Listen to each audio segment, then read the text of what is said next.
Mahasamata, sang raja pertama, di zaman yang amat lampau, sebelum bangsa-bangsa terbentuk, sebelum dinasti dan kerajaan menjulang ke langit, sebelum hukum dan kekuasaan dikenal oleh manusia, bumi ini hanyalah hamparan tanah yang dihuni oleh makhluk-makhluk hidup tanpa pemimpin, tanpa tatanan.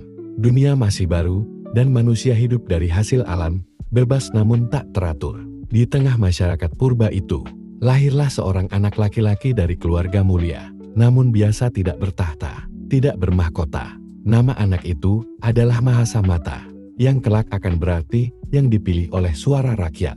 Masa kecil Mahasamata dipenuhi rasa ingin tahu yang tak pernah padam. Ia bukan anak yang banyak bicara, namun matanya menyimpan kejernihan yang langka. Ia menyaksikan bagaimana manusia mulai berselisih karena makanan, mulai iri karena milik, mulai bertengkar karena keinginan. Alam menyediakan segalanya, namun ketamakan telah menampakkan benihnya. Ayahnya, seorang bijak dari lembah luas di sisi barat pegunungan Himalaya, mengajarkan Mahasamata untuk memperhatikan alam dan mendengarkan suara manusia. Keadilan itu bukan menghukum, tapi memelihara, begitu kata sang ayah. Dan Mahasamata mengingatnya seumur hidupnya. Ketika Mahasamata menginjak usia dewasa sekitar 25 tahun, menurut penanggalan, masa kini kehidupan manusia mulai berubah. Perbedaan antara yang kuat dan lemah, antara yang kaya dan miskin, mulai terasa. Perselisihan kecil berubah menjadi pertikaian, dan masyarakat hidup dalam ketakutan. Melihat kekacauan itu, para tetua dan kepala-kepala keluarga berkumpul. Mereka menyadari bahwa manusia butuh pemimpin, bukan pemimpin yang memerintah dengan cambuk, tapi seseorang yang dihormati, yang adil, yang mampu menengahi dan menjaga ketertiban. Dan nama yang disebut serempak oleh semua adalah Mahasamata. Ia tidak meminta jabatan itu, tidak mencari mahkota, tapi menerima tugas itu demi kebaikan bersama. Maka manusia pertama dalam sejarah memilih seorang pemimpin. Ia diberi gelar Raja Mahasamata, artinya yang dipilih bersama oleh rakyat. Pemerintahan awal. Sebagai raja, Mahasamata menetapkan hukum pertama yang dikenal oleh umat manusia. Hukum itu sederhana, namun mendalam. Jangan sakiti sesamamu demi kepentinganmu sendiri. Ia membentuk dewan dari para tetua untuk membantu keputusan penting. Ini menjadi cikal bakal parlemen pertama dalam sejarah manusia. Ia mengatur pembagian tanah, mendirikan sistem pertukaran, dan memperkenalkan gagasan tentang harta milik bersama dan tanggung jawab moral. Mahasamata tidak membangun istana besar, tetapi tinggal di tempat yang sama seperti rakyatnya. Ia percaya bahwa seorang raja adalah pelayan rakyat, bukan tuan dari bumi. Ia juga memperkenalkan konsep ritual dan upacara untuk menyatukan masyarakat, menciptakan kalender berdasarkan bintang dan musim, serta menyusun hukum moral yang kelak akan menjadi dasar bagi Dhamma, ajaran kebenaran dalam Buddhisme, cinta dan keturunan. Mahasamata menikah dengan seorang wanita bijak bernama Manorama. Bersama, mereka memiliki anak-anak yang kelak meneruskan garis keturunan raja-raja dunia. Putra sulungnya, Rojava, menjadi penerus tahtanya. Tapi Mahasamata memastikan bahwa anak-anaknya diajarkan untuk melayani, bukan memerintah dengan sombong. Ajaran dan warisan yang paling luar biasa dari Mahasamata bukan kekuasaan atau wilayahnya, tapi pandangan hidupnya. Ia mengajarkan bahwa pemimpin sejati adalah yang paling banyak berkorban untuk rakyatnya. Ia tidak pernah menjajar, tidak pernah memperbudak, tapi mendidik dan menyatukan. Di masa tuanya, Mahasamata menarik diri dari urusan pemerintahan. Ia membangun tempat suci di tengah hutan dan menghabiskan waktu untuk merenung, bermeditasi, dan mengajar generasi muda. Ia wafat dalam usia yang sangat lanjut menurut tradisi, ratusan tahun namun dalam kenyataan, mungkin sekitar 80 tahun. Ketika ia meninggal, langit tak bergemuruh, tak ada hujan atau gempa, tapi manusia menangis, karena mereka tahu seorang raja sejati telah pergi. Setelah kepergiannya, nama Mahasamata tidak lenyap bersama jasadnya. Ia menjadi legenda, dikenang dalam kitab suci dan kisah rakyat di seluruh Asia Selatan. Dalam Buddhisme, ia diakui sebagai raja pertama dunia, pembentuk tatanan, dan pendiri garis keturunan raja-raja yang adil. Ajarannya hidup terus dalam Dhamma, dan dalam setiap raja bijak yang memerintah dengan keadilan, dalam setiap hukum yang melindungi lemah dari yang kuat, dalam setiap suara rakyat yang memilih pemimpinnya sendiri di Sanalah Mahasamata masih hidup. Mahasamata asal dari Raja dan Dharma bagian kedua. Setelah wafatnya Mahasamata, rakyat mendirikan sebuah stupa dari tanah, liat dan batu di atas, tempat peristirahatan terakhirnya. Di sana, setiap tahun mereka berkumpul, menyalakan api suci, dan menceritakan kembali kisah hidupnya.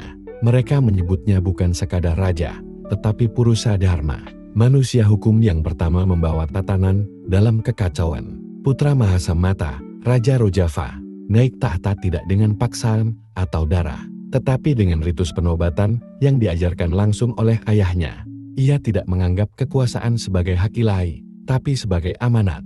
Begitu juga keturunan Rojava dari satu generasi ke generasi lain menganggap Mahasamata sebagai asal mula bukan hanya kerajaan mereka, tetapi landasan moral dan spiritual kekuasaan mereka.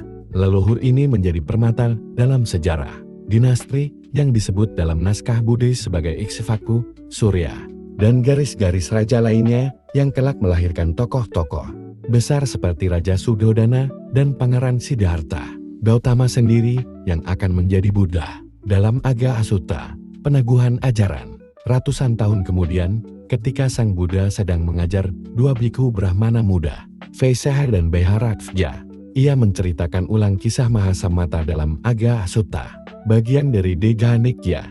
Di sana Buddha menjelaskan bahwa alam semesta ini mengalami siklus kehancuran dan penciptaan. Pada suatu masa, makhluk-makhluk surgawi turun ke bumi dan lambat laun menjadi manusia. Biasa makhluk bernafsu dan tamak. Ketika masyarakat mulai rusak oleh ketamakan, mereka berkumpul dan memutuskan untuk memilih satu di antara mereka yang paling baik untuk menjaga keadilan dan ketertiban. Maka mereka memilih Mahasamata yang dipilih bersama. Ia menjadi raja pertama, bukan karena kelahiran ilahi atau keturunan dewa, tapi karena pemilihan oleh rakyat sebuah ajaran radikal yang ditegaskan Sang Buddha sendiri, bahwa kekuasaan bukan dari langit, tapi dari konsensus dan moralitas. Pengaruh Mahasamata di Asia Selatan bagi banyak kerajaan di India, Sri Lanka, Burma, dan bahkan Tibet. Mahasamata menjadi figur mitologis yang menyatukan kekuasaan dunia dan etika rohani. Ia bukan sekadar raja, tetapi lambang keharmonisan antara kekuasaan dan dharma. Di kerajaan-kerajaan Sri Lanka kuno, upacara penobatan raja selalu dimulai dengan doa kepada Mahasamata, seolah memohon restu dari sang asal mula. Bahkan dalam tradisi biksu, kisah Mahasamata diceritakan untuk menekankan bahwa kebajikan pribadi lebih utama daripada silsilah darah. Penutup, Mahasamata dalam hati umat. Kini, Mahasamata tidak lagi dikenang sebagai manusia biasa, tapi sebagai cikal bakal tatanan, hukum, dan keadilan. Dalam cerita rakyat, ia disebut sebagai raja pertama dunia, dan dalam ajaran Buddha, ia diakui sebagai figur historis moral yang menunjukkan awal mula organisasi sosial manusia. Ia tidak mendirikan istana dari emas, tapi menanam benih etika dan keadilan dalam tanah sejarah. Dan benih itu tumbuh dalam berbagai bentuk, dalam ajaran dharma, dalam hukum kerajaan, dan dalam suara hati manusia yang mencari kebenaran di tengah kekacauan. Hukum yang tidak berpihak pada yang lemah bukanlah hukum, melainkan alat dari kekuatan. Bangunlah sistem yang membuat anak yatim merasa aman, orang miskin merasa dihargai, dan para tetua merasa dihormati. Disitulah letak kemuliaan seorang raja. Seorang raja sejati tidak dikenang karena jumlah pasukannya, kekayaan, perbendaharaannya, atau luas kerajaannya, melainkan karena air mata rakyatnya yang mengalir saat ia pergi. Air mata bukan karena takut kehilangan kuasa, tapi karena kehilangan kasih dan perlindungan. Harta benda bisa diperebutkan, tanah bisa dibagi, tapi kehormatan seorang pemimpin hanya bisa dijaga dengan satu hal, kesetiaan kepada kebenaran, meski kebenaran itu menyakitkan, dan bahkan bila ia berseberangan dengan kemauan mayoritas. Jangan pernah mengira bahwa keadilan dapat ditegakkan dengan pedang semata. Keadilan sejati tumbuh dalam hati yang bersih, dalam keputusan yang jujur, dan dalam kesediaan untuk mendengarkan bahkan suara yang paling kecil sekalipun di antara rakyatmu. Kekuasaan bukanlah hak turun-temurun, bukan pula warisan darah, melainkan amanat yang lahir dari kepercayaan rakyat. Seorang raja tidak duduk di singgasana agar dilayani, tetapi agar ia menjadi pelayan pertama yang bangun saat fajar dan tidur terakhir ketika rakyatnya telah aman. Waktu akan menghapus nama-nama dari batu dan catatan-catatan dari daun lontar. Tapi satu hal yang takkan pernah hilang adalah kebaikan. Bila engkau ingin abadi, maka berbuatlah baik yang dikenang bukan oleh sejarah, tapi oleh hati manusia. Bila kau ingin memerintah 1000 orang, belajarlah terlebih dahulu mendengarkan satu. Bila kau ingin dihormati oleh seluruh negeri, maka mulailah dengan menghormati seorang petani yang memberi makan mereka. Tanah ini bukan milikku, bukan pula milik bangsaku semata. Tanah ini adalah anugerah alam yang harus dijaga. Seorang raja harus menjaga hutan seperti ia menjaga benteng, dan sungai seperti ia menjaga istananya, sebab kehidupan bergantung pada keseimbangan, bukan pada penaklukan. Aku tidak ingin anak-anakku mewarisi kekuasaan, tapi aku ingin mereka mewarisi kerendahan hati, sebab kekuasaan tanpa belas kasih hanyalah kekosongan, dan tahta tanpa pelayanan hanyalah singgasana batu yang dingin.